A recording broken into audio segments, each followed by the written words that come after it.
Halo semuanya, jumpa lagi dengan saya Dewi.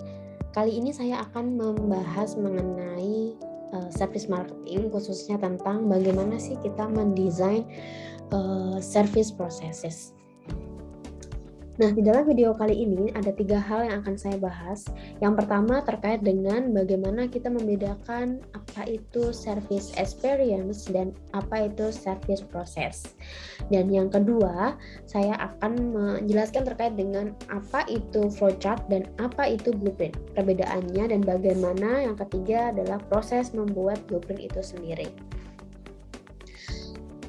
Nah, teman-teman semua di sini, apa sih sebenarnya service process itu? Ya, jadi kalau misalnya kita bukan orang pemasaran atau mungkin kita bukan orang yang memiliki produk jasa dan kita hanya sebagai customer, mungkin kita akan melihat atau menilai service process itu adalah di mana service experience yang diperoleh oleh customer. Jadi di sini ada 2 perspektif sebenarnya ya, atau hal tersebut tadi yang saya jelaskan adalah dari sisi perspektif si customer, bahwa service process itu hanyalah service experience, apa-apa saja yang diperoleh customer ketika mereka melakukan proses pembelian jasa. Nah, ketika dari sisi perspektif organisasi atau dari sini kita bisa sebut juga marketing sebagai orang yang memang memiliki service produk, service proses itu tentunya tidak hanya sekedar dari experience si customer, tetapi adalah bagaimana mendesain sesuatu yang memang apa yang memang customer inginkan gitu. Experience seperti apa yang customer inginkan itu didesain. Nah, jadi tentunya di dalam organization perspektif atau pemasaran perspektif ini, kalau kita menilai service proses itu apa, itu jatuhnya lebih kompleks dibandingkan dari sisi customer perspektif. Jadi kalau customer perspektif hanya melihat tentang experience-nya customer tok gitu, experience customer-nya aja. Tapi kalau organisasi, dia berpikir tentang bagaimana desain customer experience yang diinginkan oleh customer itu sendiri. Jadi lebih besar ya, lebih kompleks ya. Nah, di sini ada 2 tools atau alat dalam mendokumentasikan proses jasa itu sendiri. Yang pertama ada namanya flowchart atau bagan alur, yang kedua ada namanya blueprint. Nah, flowchart ini teman-teman bisa lihat di sini gambarnya, di mana di dalam gambar ini itu terlihat alur bagaimana jasa itu dilakukan ya, diterima oleh si customer. Nah, tentunya flowchart itu bedanya dengan blueprint, dia lebih simple. Meskipun dia memang menggambarkan proses jasa ya. Tetapi kalau di dalam blueprint, dia tentu lebih kompleks dari flowchart tadi dan dia lebih detail tentang proses jasa di dalamnya. Jadi apa-apa saja yang mendukung dari setiap tahapan proses jasa di dalam alur jasa tersebut itu dituliskan oleh blueprint gitu. Pada dasarnya dalam proses membuat blueprint itu kita nanti harus menganalisa 3 hal, yaitu pre-process stage, in-process stage, dan juga post-process stage. Ya, ketika pre-process stage adalah masa di mana kita menganalisa kegiatan atau kejadian yang memang belum dilakukan dalam proses pembelian jasa. Jadi masih sebelum proses pembelian itu terjadi ya. Gitu. Jadi apa-apa saja yang mendahului kegiatannya sebelum terjadi proses transfer jasa tersebut. Ketika in process stage adalah proses saat terjadinya transfer jasa tersebut. Kita sebutnya sebagai in process stage. Lalu dalam proses pembuatan blueprint ini kita juga nanti akan menuliskan tentang post process stage. Di mana post process stage ini adalah kegiatan atau kondisi di mana menjelaskan si jasa itu berakhir. Apakah dengan membayar, bagaimana meninggalkan tempat tersebut, kayak gitu. Itu post process stage. Nah, selanjutnya dalam mengembangkan blueprint ada beberapa hal yang perlu teman-teman pahami di sini, di mana diharapkan ketika di 8 poin ini teman-teman bisa memahami dengan baik, maka bisa menghasilkan blueprint juga yang baik. Gitu. Yang pertama terkait, kita akan satu-satu ya di sini ya, terkait front stage activities. Jadi di sini teman-teman bisa lihat ketika front stage activities itu adalah di mana saat proses jasa tersebut itu kita petakan semua experience customer yang baik input maupun output yang diinginkan oleh customer dan alurnya dari sebelum ketika melakukan proses jasa sampai berakhirnya proses jasa itu disebut sebagai front stage activities. Jadi semua pemetaan yang ada di dalam front stage activities adalah kegiatan yang memang terlihat oleh customer nantinya. Gitu. Nah, di sini saya akan memberikan langsung contoh ya terkait dengan front stage. Jadi di dalam blueprint itu ada front stage dan juga backstage ya. Mungkin nanti di belakang saya akan kasih contohnya ya. Nah, kita langsung aja ke selanjutnya dulu.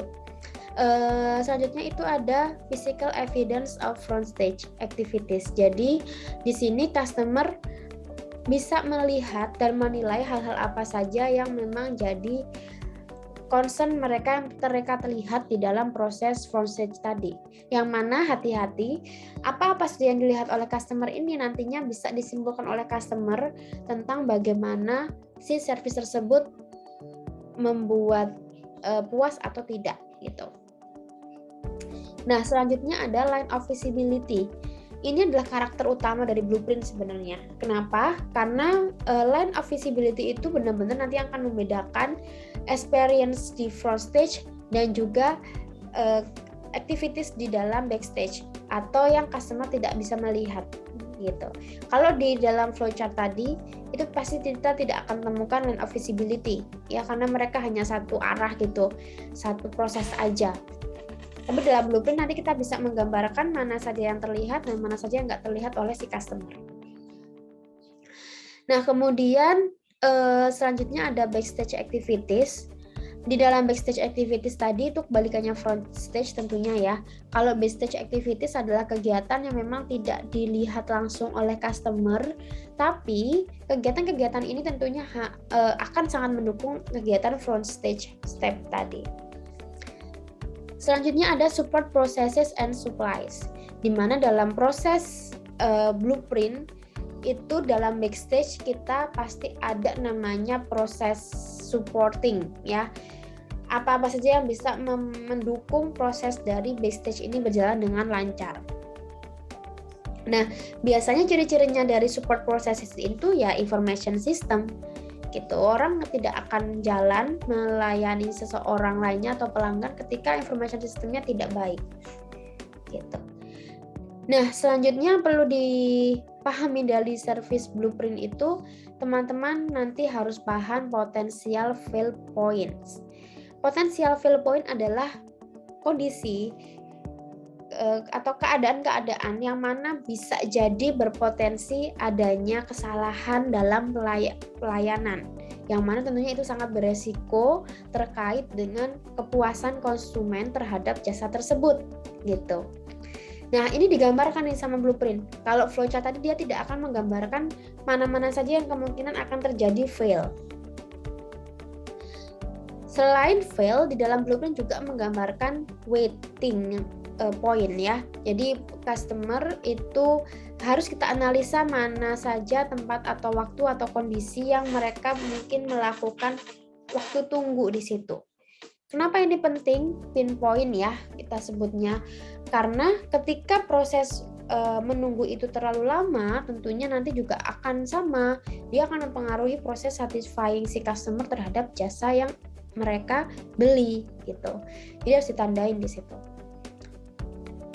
Nah, ini terkait dengan service standard and target, di mana setiap apa yang dituliskan tentunya merefleksikan apa yang customer ekspektasikan, yang mana dalam setiap stage front activity itu nanti bisa harus digambarkan di situ. Nah, ini adalah contoh dari blueprint ya, sebuah restoran experience ya. Contohnya tadi di sini kita bisa lihat ada front stage, ada backstage. Nah, sebelumnya di dalam proses blueprint ini kita bagi juga kegiatan atau activity itu menjadi 3. Activity 1 tadi pre-process stage ya kita sebutnya. Activity 2 in process stage, dan activity 3 itu post process stage. Nah, di sini teman-teman bisa melihat di dalam front stage dan backstage itu tadi ada namanya line of visibility. Jadi dia yang membedakan kegiatan-kegiatan mana saja yang bisa dilihat dan tidak dilihat oleh customer. Yang dilihat oleh customer sendiri di sini kalau di restoran bisa dari pre-proses ya, dari reservation, dari valet parking. Kalau di luar negeri kan di sini juga ada valet parking sih ya.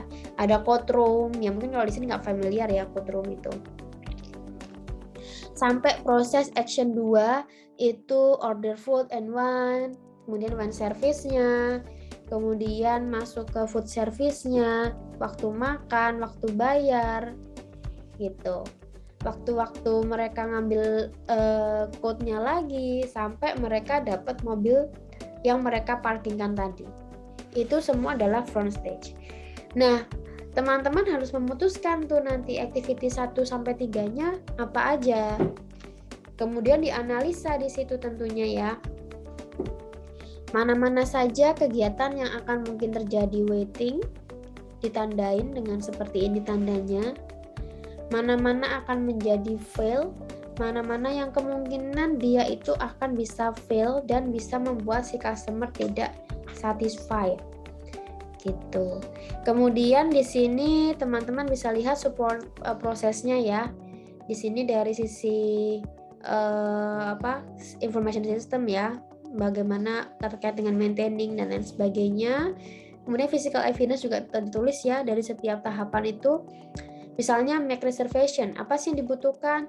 Sound yang baik, tone of voice yang oke. Kemudian dari valet parking, building exterior yang baik, itu juga penting. Nah, itu adalah contoh dari blueprint. Semoga setelah ini teman-teman sudah bisa membuat blueprint yang baik khususnya untuk service marketing. Terima kasih, itu saja dari saya. Wassalamualaikum warahmatullahi wabarakatuh.